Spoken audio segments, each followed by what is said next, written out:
So listen, we have created a fundamentally unfair situation for your generation. On one hand, we've told you, and you've heard it here tonight a little bit, we've told you to go and innovate, to go redefine our industries, go create, to go find yourselves, to be authentic.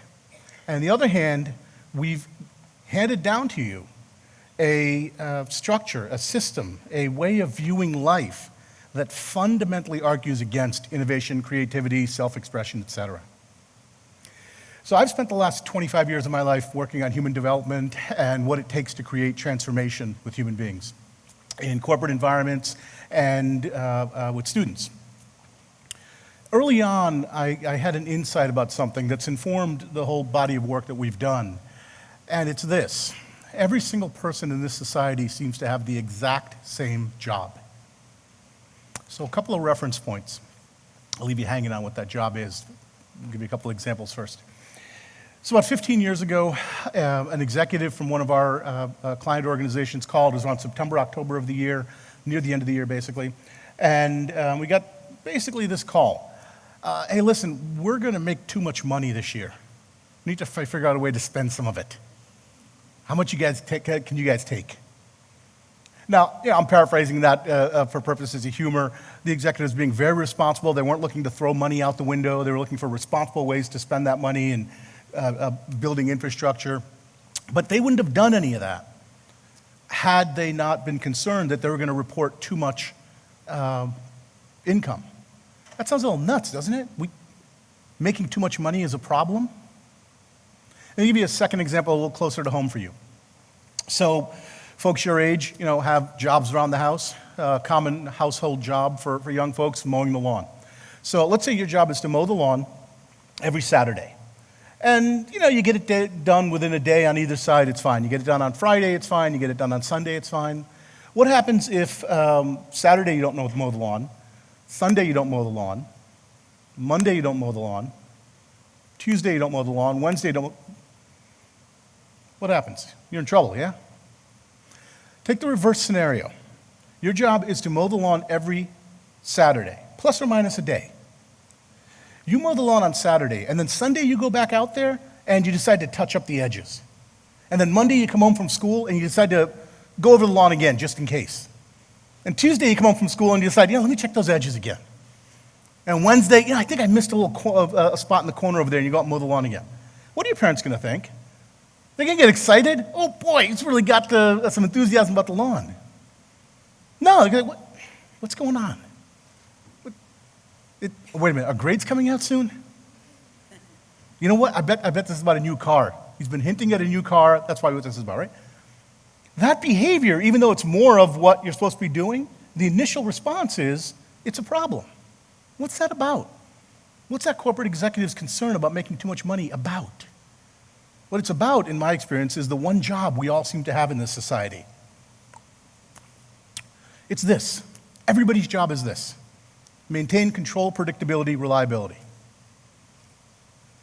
A corporate executive's job is not, in traditional organizations, we had a speaker earlier who talked to us about some non-traditional organizations that are emerging, that's a very exciting set of trends. But in traditional organizations, a manager's job is not growth and revenue. It's control, predictability, reliability relative to growth and revenue.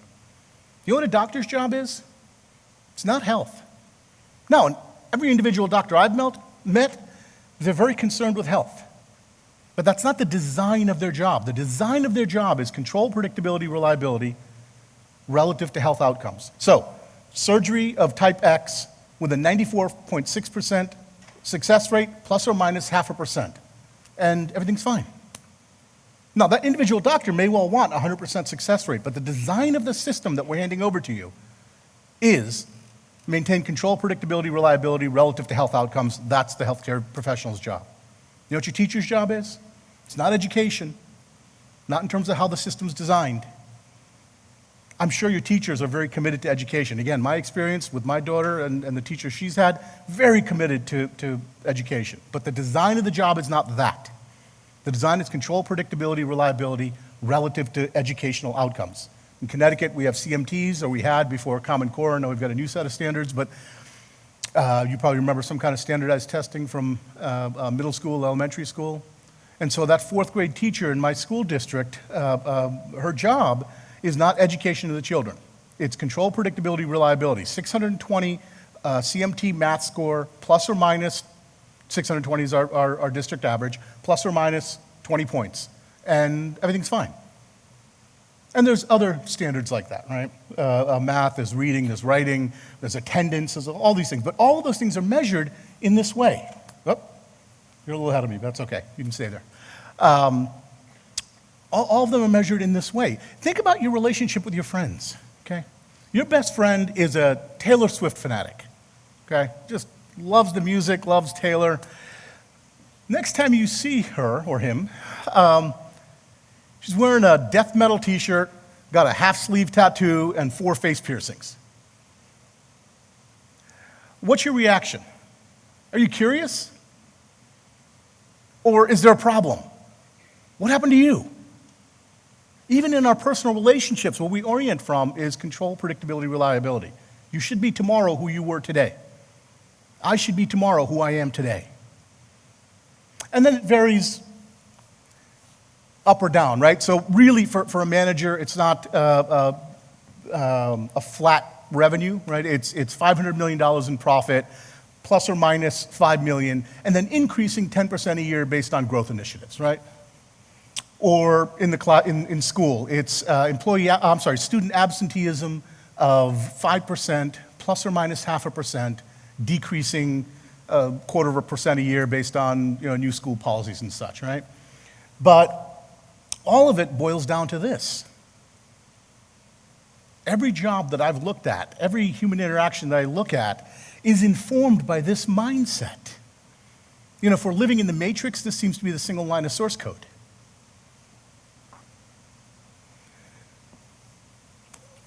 You ever buy a pair of jeans, and in the pocket you get this little slip of paper, inspected by number 8? What's that about?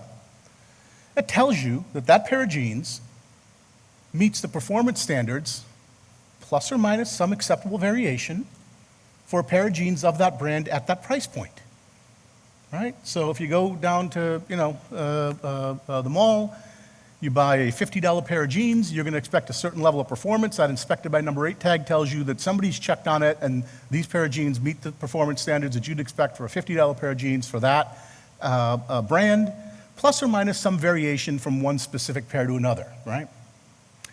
Guess what your degrees are? You're going to go off to college, and you're going to get a degree. You know what that degree is? It's an inspected by number 8 tag.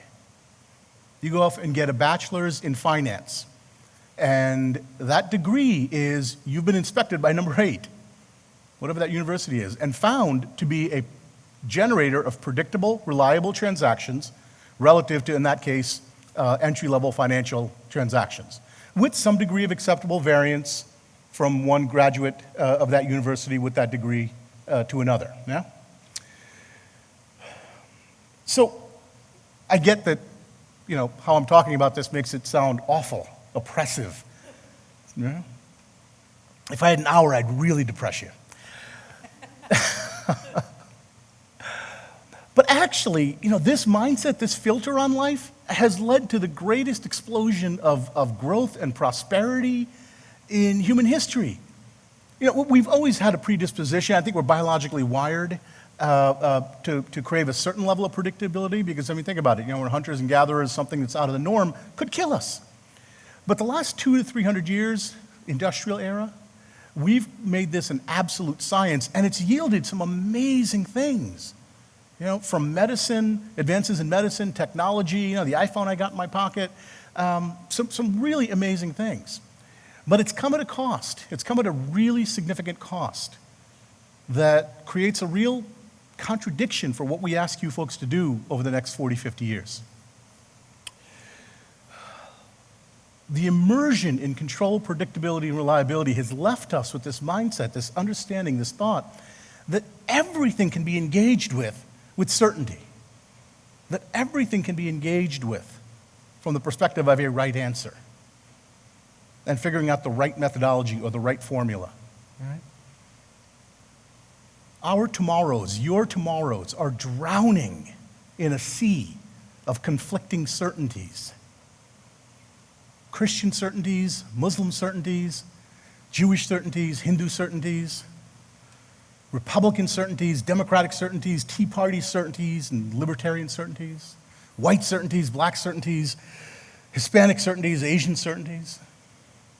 We've applied the mindset of control and predictability, the mindset of certainty in areas where it doesn't work. It doesn't work. At a more mundane level, you can't create. You can't innovate from a level of certainty, right? What we've sacrificed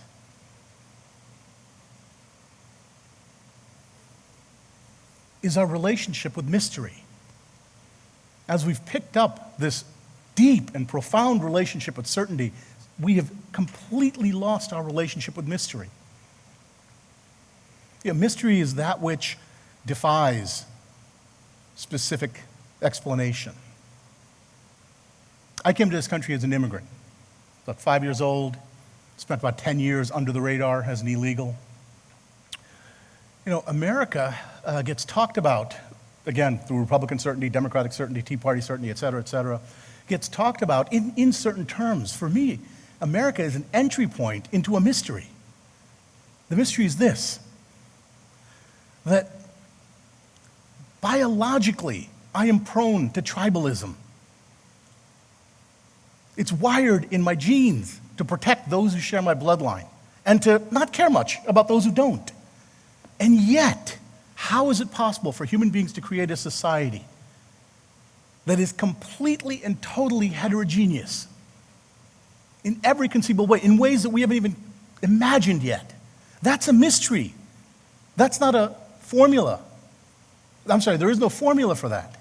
There is no certainty to be brought to that. That's an ongoing conversation that has to get engaged with as a mystery and not as a certainty. Every religion on the planet is an entry point into a mystery. And the mystery is this: I am unclear where it is I came from. I'm unclear where it is I go when I die. And oh, by the way, I'm going to die. I don't know what I should do with myself. I don't know how I should treat other people. I don't know how to make this matter.